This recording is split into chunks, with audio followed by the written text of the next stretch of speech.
बिस्मिल्लाहिर्रहमानिर्रहीम। अस्सलामुअलैकुम नाज़रीन। सब तारीफ़ें अल्लाह ताला की पाक ज़ात के लिए जो इस जहान की खालिक मालिक और परवरदिगार है, और उसके नबी आखिर ज़मां हज़रत मोहम्मद मुस्तफ़ा अहमद मुजतबा सल्लल्लाहु ताला अलैहि वसल्लम पर लाखों करोड़ों अरबों खरबों दरूद और सलाम। नाज़रीन, आज की वीडियो का हमारा मौजू है हिफाज़त खुद इख्तियारी, सेल्फ डिफेंस। ये बहुत अहम मौजू है, तो इसको जानने के लिए चलते हैं अगली स्लाइड पर। नाज़रीन, पहले तो मैं आपको ये बता दूं कि इसको सेल्फ डिफेंस को गलत भी इस्तेमाल किया जाता है। तो आज इसको जब मैं आपके साथ डिस्कस करूंगा तो आपको समझ आती जाएगी कि इसको गलत इस्तेमाल किस तरह किया जा सकता है और कैसे किया जाता है। लेकिन इसके मुतल्लिक भी आला अदलिया के फैसला जात हैं जो इसकी रोकथाम के लिए हैं। नाज़रीन, मेरे एक सब्सक्राइबर ने मुझसे कहा था कि मैं सेल्फ डिफेंस पर भी एक वीडियो बनाऊं, और मैं भूल गया था। आज मेरे पास एक ऐसा ही केस आया तो मुझे याद आया कि मुझसे सेल्फ डिफेंस यानी कि हिफाज़त खुद इख्तियारी पर वीडियो बनाने के बारे में भी कहा गया था। तो आज फिर इसी मौजू पर वीडियो बना रहा हूं। नाज़रीन, हिफाज़त खुद इख्तियारी जिसको सेल्फ डिफेंस कहते हैं, इसका जो है जिक्र पाकिस्तान पीनल कोड की दफा 96 ता 106 में मौजूद है। जो उसमें जो वो मज़ामीन हैं वो बड़े अहम और दूररस हैं जिनका बड़े गौर से मुताला किया जाना चाहिए। इंशाल्लाह मैं अगली वीडियो में उनको आपके साथ शेयर करूंगा। फिर वक्त मिला तो काम बहुत ज्यादा होता है, टाइम बहुत कम होता है। नाज़रीन, ये हक यानी कि सेल्फ डिफेंस इंसानी निज़ाम में दाखिल रहा है और हर दौर का इंसान अपनी जान, इज्जत और जायदाद की हिफाजत के लिए हमला आवर होता रहा है। इसलिए दफा 96 जो है 96 है पीपीसी की, यानी कि पाकिस्तान पीनल कोड की, जिसको उर्दू में ताज़ीरात पाकिस्तान कहते हैं, उसमें साफ तौर से ये कहा गया है कि कोई ऐसा अमल जुर्म नहीं है जो हिफाज़त खुद इख्तियारी का इस्तेमाल करते हुए सरजद हो।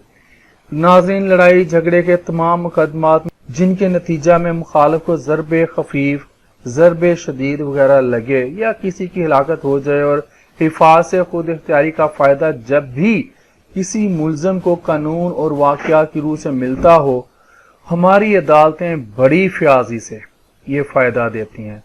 यहाँ तक कि अगर ऐसे वाक़यात हों कि जिससे ये इम्कान हो कि शायद ये वारदात हिफाज़त खुद इख्तियारी में हुई, तो बावजूद ये कि मुल्ज़म बिल्कुल इनकारी हो और ये कहे कि वो वारदात के वक्त मौजूद ही नहीं था, तब भी उसको इस कानूनी रायत का मुस्तहिक गर्दाना जाता है।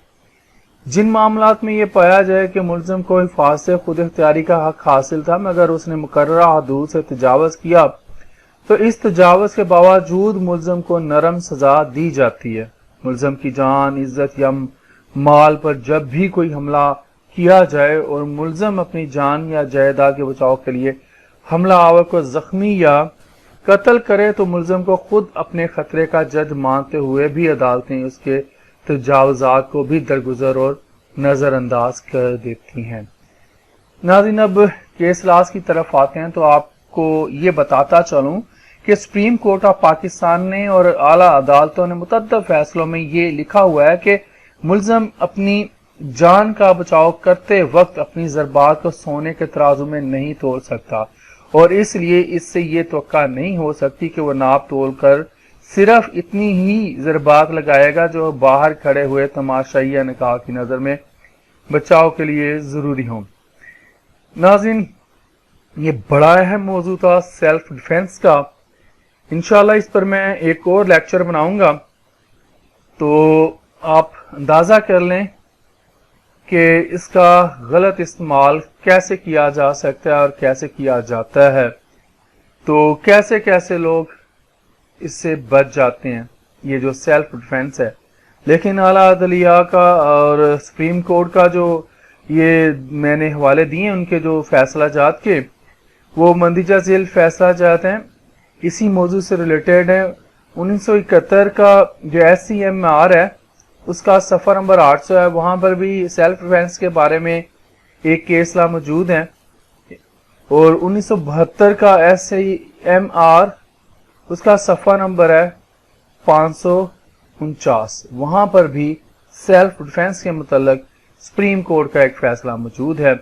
تو ناظرین آج کے لیے اتنا ہی، مجھے اجازت دیجیے، زندہ رہا تو پھر انشاءاللہ آپ سے اگلی ویڈیوز میں ملاقات ہوگی۔ اللہ حافظ۔